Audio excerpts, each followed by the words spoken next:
The truth is that the MMA community should be thankful because it is Ian Garry fight week and we are going to be exposed to behaviour like this. And I'll line up what I want next, who I want next, where I want next, and I'll get what I want because that's what power I have now. That's what power I have now. That's what power I have now. You're not that guy, pal. Trust me. You're not that guy. I really didn't want to cover this story again. I watched the embedded video, and whilst there were certain points of it that made me want to puke in my own mouth, there was also points that I thought, you know what, this guy deserves a break. He's training hard out here in Brazil because he can't afford to live in Europe or in the UK. That's fine. He's doing his thing out there, cheap accommodation, cheap food, and he's hanging out with a couple of Brazilians, and apparently he's going to live and die there or something like that. I am carrying the flag for Brazilians now as well as the Irish. And why I'm going to live and die here. Are you delusional? So that was all cool. It was getting a pass. First interview with absolute cucks over here on TNT Sports, and you just have to make a video about it. There's no way this can be brushed under the carpet. Too annoying, too cringe, too delusional. And as for the softball questions that were thrown towards him, absolutely pathetic. And I just stand there and go, this is what I do. This is what I do best. The truth is the MMA community should be thankful because everybody's videos that were posted that had my name in it got much more traction and more views, basically your videos included.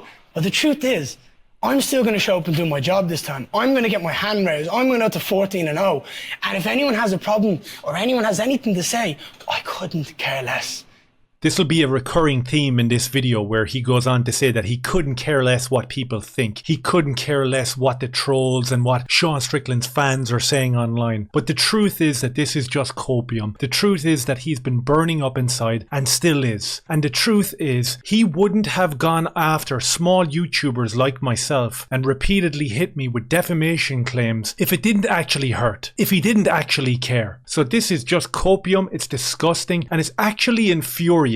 What we call journalists, what we call MMA media content creators do not cover this when they talk about Ian Garry. They do not cover the fact that this UFC potential champion with his celebrity wife who have loads of money and their star is on the rise apparently. Pathetic bullshit, but whatever, let's go on that narrative that they can go after a small YouTube content creator and pretty much shut down the channel. But he can come straight onto his first interview and say repeatedly ad nauseum, I don't care what people say. It doesn't bother me. Copium. Here I'm going to show you an example of what passes as MMA journalism. You know that hard-hitting stuff that Ariel was promoting a few weeks ago with Alexander Lee? When he went after Sean Strickland with that woke got you moment and Strickland buried him, and the MMA shills like Luke Thomas, Anik and Ariel Helwani trotted in behind him and said, this is journalism, what do you expect? And this will get a pass from all these guys, 100%. Jeff did put in a good performance, as Mike says, a fight of the night bonus winner, but he also entered the fight overweight. And there's a difference between failing to make weight and missing weight. And I believe he failed to make weight. It was a conscious decision. Are you expecting that kind of stuff from Jeff this time around? Maybe not a miss weight, but you know that you guys have got water under the bridge already. Are you expecting antics out of him in his camp? So these two lads here, Nick Pete and Adam Catterall, who's picking his nose at this very second. Two absolute shills for Ian Garry and pretty much everyone. Cowards. No journalistic backbone at all. Nick Pete is actually asking a question to Ian Garry, the most notorious scumbag in UFC, who went after Jeff Neal for a mugshot and a mistake and really stuck at him. And obviously we know the backstory of that. His wife instigated the whole thing. He also went after Neil Magny. That man almost lost his family because of Ian Garry. And Nick Pete decides to ask the question of Ian Garry, do you think Jeff Neal is going to carry on with some antics on the way into this fight? Because we know that he missed weight in the last fight. So according to Nick Pete and TNT Sports, Jeff Neal is the bad guy going into this fight. And Ian Garry is the poor misfortune, harmless guy who the internet went after. This is what passes as journalism. This is what passes for MMA media. No point even listening to the answer because it was a softball retarded question. That's followed up by an even more softball retarded question. Have a listen to this one. But how has the last 5 months in particular been for you outside of the octagon? And I'm sure Mike maybe can talk about this as well from his own career. It's all well and good having a bit of banter with other fighters when they're giving it to you, but when they're giving it to your family and extended people that you love, that must be a very, very difficult process to kind of to process yourself.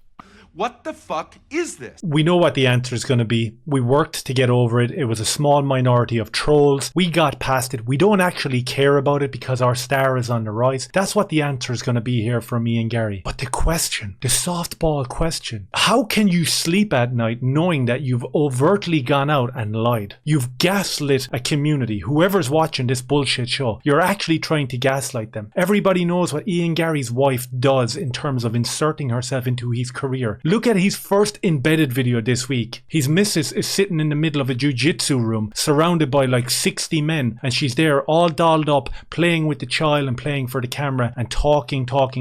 As I've said over and over and over again, this is not some random UFC fighter's wife that all of a sudden the internet went after. This is someone who's calling herself a celebrity. This is someone who's actively gone after my channel legally, claimed defamation, used my thumbnail in her response video that went viral. As a result of that, I get suppressed completely on this platform, and then these two act as if nothing happened and they don't care about it anyway. You threatened to sue Sean Strickland. You literally went after my channel with legal action, but apparently you don't care, and neither do these two fuckwits here that are literally softballing questions. You have the dude on the bottom here who's suffering from Downs asking whether Jeff Neal is going to have any antics going into the fight.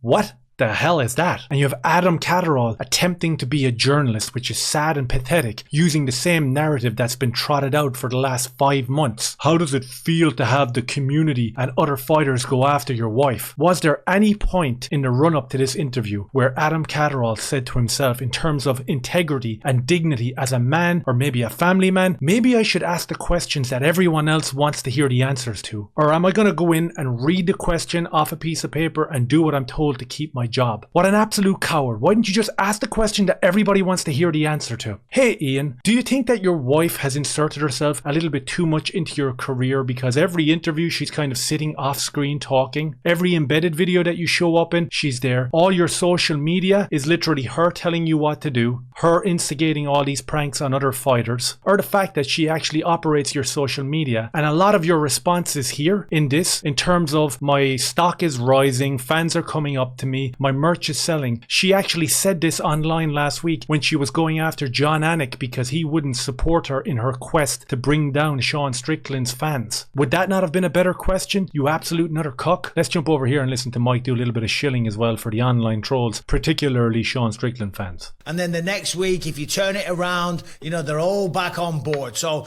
it doesn't matter, because as you say, you ever got to see these people and some anonymous trolls on Twitter. Who cares, right? That's the reality. That said. So if Ian Garry doesn't care, if it's a case of who cares, right? Why are you threatening to sue Sean Strickland, and why are you threatening my channel with legal action?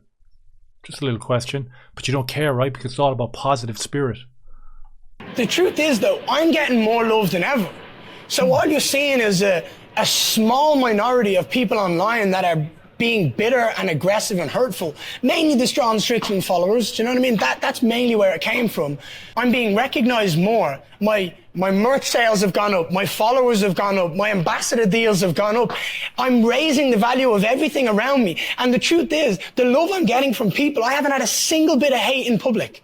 I'm going to pause it there because, as I said a minute ago, this is a regurgitation of what his bird said online last week. And we're also in the middle of a situation where we have 3 coward journalists sitting there exemplifying what most people do in public, because most people are cowards. So the 3 lads that are sitting in the studio here interviewing Ian Garry absolutely think that he's a cuck and a pathetic human being, and that his wife has inserted herself way too much into his career to the detriment of it. But they're not going to say it.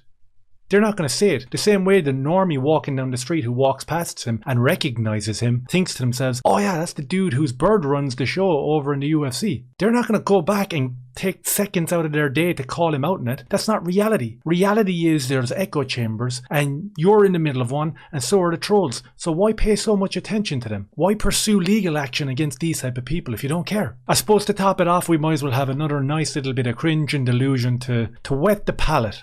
I'll use that mic to do what it's best for, and I'll call out who's next, and I'll line up what I want next, who I want next, where I want next, and I'll get what I want, because that's what power I have now. That's the power that I have. It's in my hands now. I'll do what I want next, I'll line up who I want next, and where it will be. That's how much power I have in my hands right now. The delusional Ian Machado Garry strikes again on his first interview on Fight Week. Let me know your thoughts down below. Hit like, subscribe and share. Cheers. Peace.